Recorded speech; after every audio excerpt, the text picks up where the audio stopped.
Vihangam Sansthan organized a procession. Vihangam Sansthan Sukunjan, Bokajan organized the Swarveda Shobha Yatra. This Shobha Yatra was inaugurated at around 2 o'clock in the day from Vihangam Sansthan Ashram in Sukunjan.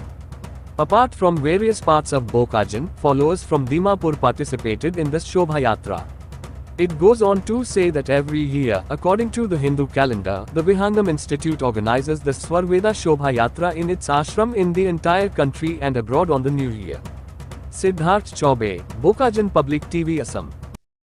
भारतीय नव वर्ष है और यहाँ बोकाजान सुखानजान इस धरती से इस स्वरवेद का यात्रा निकल रहा है। स्वरवेद स्व माने आत्मा और स्व माने परमात्मा होता है और वेद माने ज्ञान होता है।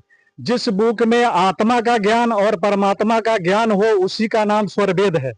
और इसीलिए ये 9 वर्ष के ऊपर में स्वरवेद यात्रा केवल बोकाजान में ही नहीं, पूरे भारत में 270 जगह इस यात्रा को आज किया गया है कि पब्लिक जाने कि इस स्वरवेद के अंदर इसके संस्था के विहंगम योग संस्था के संस्थापक सदगुरु सदाफल देव जी महाराज ने हिमालय के अंदर गुफा में 17 साल एक आसन से घोर तपस्या करके इस पुनः लुप्त हुई ब्रह्म विद्या को प्रकट कर लिया।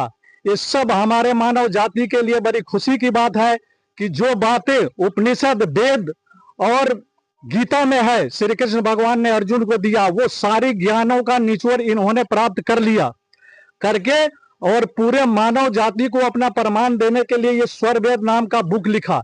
इस बुक के अंदर उन्होंने कहा कि मैंने थ्योरी लिख दिया और दुनिया के अंदर मैं खड़ा होकर कायम हूं कि जो इसमें लिखा है वो हर मानव जो 10 मिनट सुबह 10 मिनट शाम मेडिटेशन करेगा, बताए हुए रास्ते से चलेगा, उसको इस परमात्मा का ज्ञान उसके शरीर में अनुभव होना ही है, इसका गारंटी है।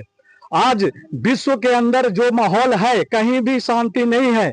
दुनिया के अंदर स्पिरिचुअल स्कॉलर बहुत ज्यादा निकल रहे हैं हर धर्म से और उतने ही जोरों से अशांति फैल रही है। उसका मुख्य कारण है कि हम सभी अध्यात्म को खाली प्रवचन के माध्यम से सुने हैं, प्रैक्टिकल नॉलेज नहीं है।